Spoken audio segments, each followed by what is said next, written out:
Local anaesthesia का बहुत important role है। अगर आप एक अच्छा लोकल एनेस्थीसिया देंगे तो पेशेंट कंफर्टेबल होगा तो आप एक अच्छी सर्जरी कर सकेंगे।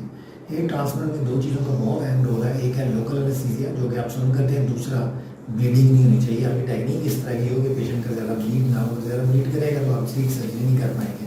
तो अभी मैं लोकल एनेस्थीसिया देने जा रहा हूँ, उसमें हम स्पेशल टेक्निक यूज़ करते हैं। एक तो हम नीडल बहुत बारीक साइज की यूज़ करते हैं, दूसरी साफ वाइब्रेशन यूज़ करते हैं जिससे पेशेंट को बहुत कम पेन होती है। ये आप ऑब्जर्व कीजिएगा, ये मैं लोकल एनेस्थीसिया ले रहा हूँ, पेशेंट बिल्कुल कंफर्टेबल है, किसी किस्म की उसे कोई पेन नहीं है। और उसमें सबसे अहम बात होती है कि आपने एनेस्थीसिया बहुत स्लो देना होता है ताकि पेशेंट को ज़्यादा तकलीफ ना हो, जिसमें फ्लूइड बॉडी में जाता है। अगर आपकी नीडल साइज़ मोटी है और आप तेज़ी से फ्लूइड इंजेक्ट कर रहे हैं तो वो जब स्किन में जाता है तो इट्स सेल्फ उसकी स्किन में जाने की वजह से एक पेन का एहसास होता है। इसलिए देखिए मैं लोकल एनेस्थीसिया दे रहा हूँ लेकिन पेशेंट बिल्कुल पेन फ्री है, उसको किसी किस्म की कोई पेन नहीं हो रही, वो कंफर्टेबल है। इसी तरह हम ये पूरा रिंग ब्लॉक लगा देंगे। इस तरह ये सारा रिंग ब्लॉक लगेगा तो फिर हम इसकी जो बाकायदा प्रोसीजर है हेयर ट्रांसप्लांट का वो शुरू करते हैं।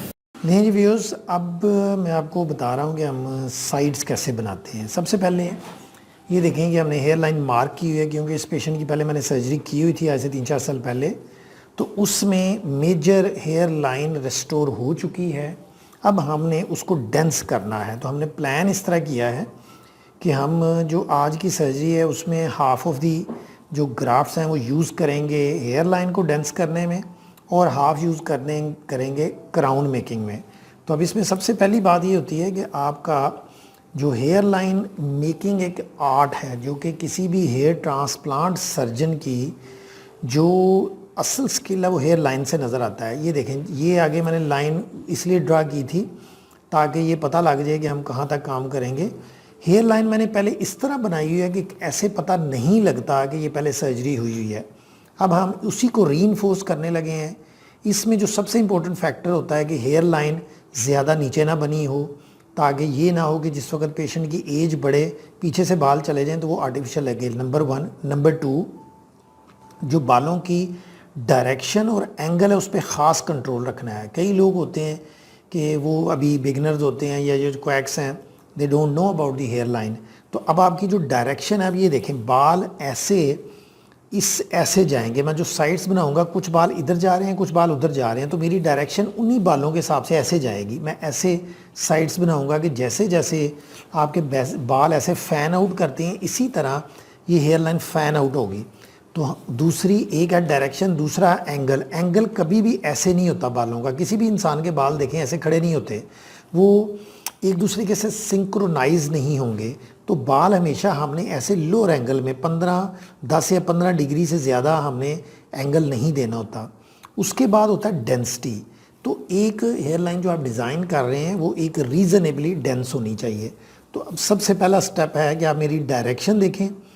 ये हम जो हमारी जो डायरेक्शन है, अभी जिस डायरेक्शन में यहाँ पे बाल हैं मैं उसी डायरेक्शन में चलूँगा।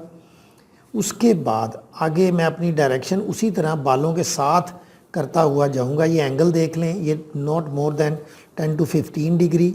और जो डायरेक्शन है बालों की वो मेरी यूं मैं जाऊंगा जैसे बाल नॉर्मली कर्व लेते हैं। तो जैसे जैसे बाल कर्व ले रहे हैं मैं उसी तरह अपनी हेयर लाइन को डायरेक्ट कर रहा हूँ। नहीं जी, अब हम एक्सियन करने लगे हैं। इसमें सबसे पहला स्टेप होता है फॉलिकुलर यूनिट एक्सियन।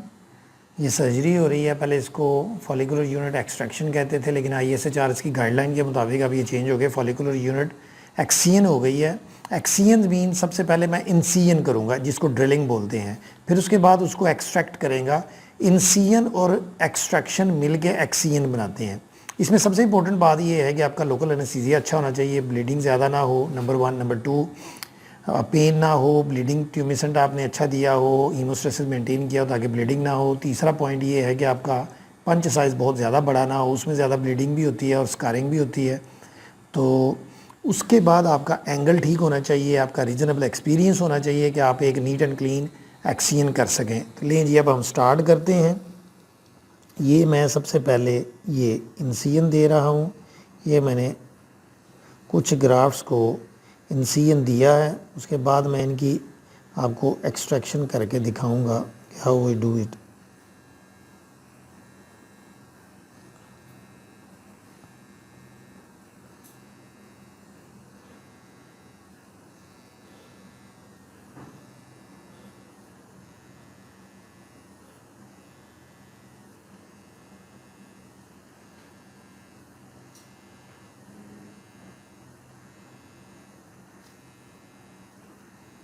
अब ये आप नोट कर रहे हैं कि कोई यहाँ पे ब्लीडिंग नहीं है। अब ये उन तमाम लोगों के लिए कि जो स्केर्ड होते हैं कि जी हेयर ट्रांसप्लांट एक बहुत बड़ी सर्जरी है, ये एक बेसिकली आर्टिस्टिक सर्जरी है। इसमें जो चीज़ मेन इन्वॉल्व है वो है आर्ट, और ये जो आर्टिस्ट्री है हर कोई इस आर्टिस्ट्री के मुतालिक नहीं जानता, तो इसलिए आपने अपना सर्जन जो है वो बहुत वाइजली चूज़ करना है। अब इसमें जैसे हमने पहले आपको साइड मेकिंग दिखाई, अब ये एक्सियन दिखा रहे हैं, उसके बाद हम आपको प्लेसिंग भी दिखा देंगे, तो ये सारी सर्जरी आपको पता लग जाएगा ये कैसे होती है। अब ये देखें, ये मैं स्कोरिंग कर रहा हूँ, ड्रिलिंग कर रहा हूँ, एक्सियन इंसियन दे रहा हूँ, ये तीनों एक ही चीज़ के नाम हैं।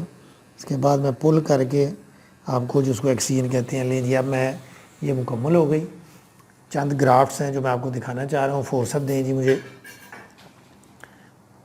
अब आपको ये दिखाएंगे कि ये देखें, ये ग्राफ्ट, ये देखें, ये पूरे का पूरा ये देखें ग्राफ्ट बाहर आ गया है। उसके बाद ये ग्राफ्ट बाहर आ गया, उसके बाद ये ग्राफ्ट बाहर आ गए।